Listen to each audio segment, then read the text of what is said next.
Hey guys, Everett with RT Pro here. Today we're going to be installing our HD tie rods.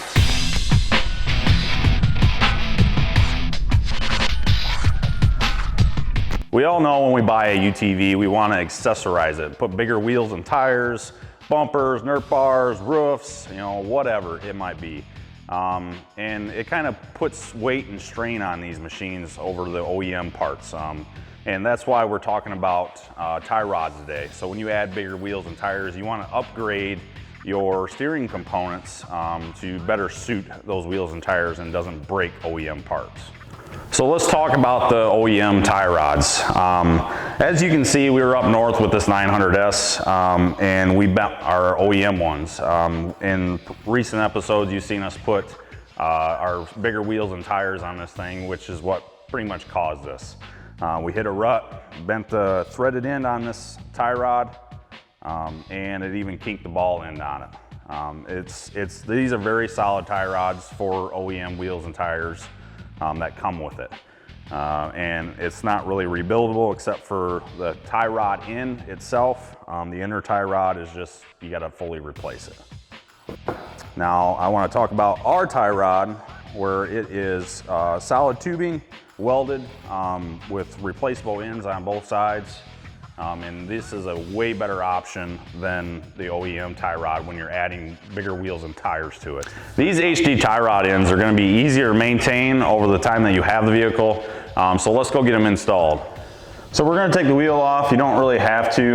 You could probably get this done with the wheel on. We're just going to take it off to kind of give you a better view of me installing this, and so you have a better sense of how to put this on at home. Okay, so the first thing you do, if you don't know what the tie rod looks like underneath your vehicle, right here is the outer tie rod end, and here's your inner tie rod, and then it goes into this boot, which goes into your rack and pinion. So the first thing we're going to do is take the tie rod end off, use an 18mm deep well socket, and it should just zip off pretty easily. You might have to get a hammer, and we'll have to knock that loose. If you got a small pickle fork, that might work too. So the next thing we'll do is take this boot off. There's just a little clip here, if you can see in here. Just take this clip off. Sometimes you can just use a screwdriver and you can spread it apart. If it goes around the edge of the boot in here, closest to you, all you gotta do is just take a flathead screwdriver and it should just pry apart. Might have to work it a little bit, but it's just got little teeth, and it just snaps together when you're ready to put the boot back on, if you're using OEM parts. So the next thing you'll do is just take the zip tie that is on the inner side of the boot. You just take a pair of side cuts and cut that off, or whatever you want to use, and then we should be able to pull the boot off.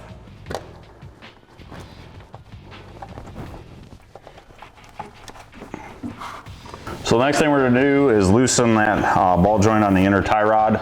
I'm just going to use a set of adjustable wrenches, or adjustable wrench here, and just bust it loose.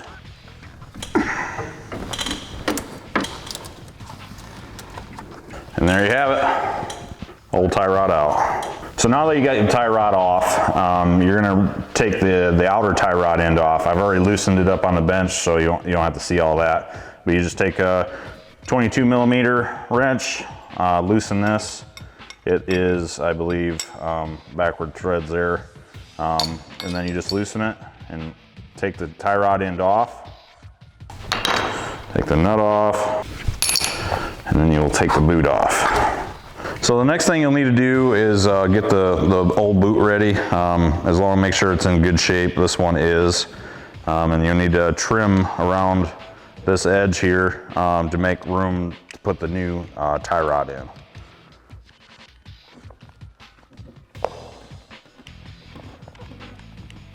Now once you got the end of your boot cut off, right around the edge here, just pull it off your old tie rod and then just slide it in here. You'll probably have to force it a little bit, but it should just go right in. And there you have it. You got your boot onto your new tie rod and it's ready to install. So we're going to go ahead and install the new tie rod. We got our new boot on. I'm actually going to take the inner ball joint off here and install it into the rack. It'll be easier since this is at an angle. you will not be able to get it in straight to tighten it up. You might ruin the threads. So once you got your inner tie rod in, bolted up, just go ahead and put your center link in here, the tie rod itself. It should be easy just to screw that on. And there you go. So then we'll just put the new boot over the old boot, I should say, over the tie rod in the rack and keep all the dirt and the dust out. That's what you really want to do, is don't throw that away. Put it back on, and this will save you a lot of headache because you're going to use this in dirt, mud, whatever. So let's get the rest of this put on and go take this thing for a spin. So we're going to install the outer tie rod in to the spindle. You're going to take this piece right here, you're going to put it on the bottom. So this will go to your spindle. You put this one on the top. You will slide your bolt through, and then you will put this through your spindle. So I just wanted to show you how this went together. This is not how you do the next step. You will take this all apart. You won't not put this together first. I just wanted to show you how it went together. We're gonna put it on a tie rod first. Now that we have the tie rod end on the tie rod, we're gonna go ahead and put these parts together just like I showed you. Put it head in the spindle. Washer goes on the bottom. Then your lock nut. You tighten this one up, and then you'll put in a second lock nut on and tighten that up to your first one.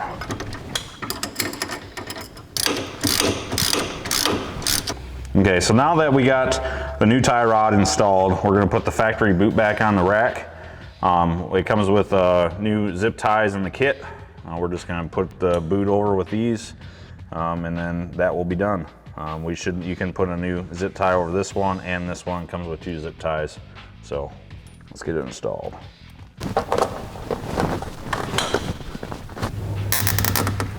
Now that we got the new tie rod on, we're gonna put the tire and wheels back on and set the toe and go take this thing for a test drive. So the last step of this process is to do your toe alignment. For purposes today, we're just gonna use our tape measure. Measure from outside to outside and front and back and get the right measurement. If you don't want to do it this way, take it to a local off-road shop and they should be able to get it aligned for you. So if you guys want to stay up to date, go to rtpro.com, check out anything that we got coming out, and stay up to date on social media. After a quick test drive, this thing ran pretty good. So we'll see you guys next time.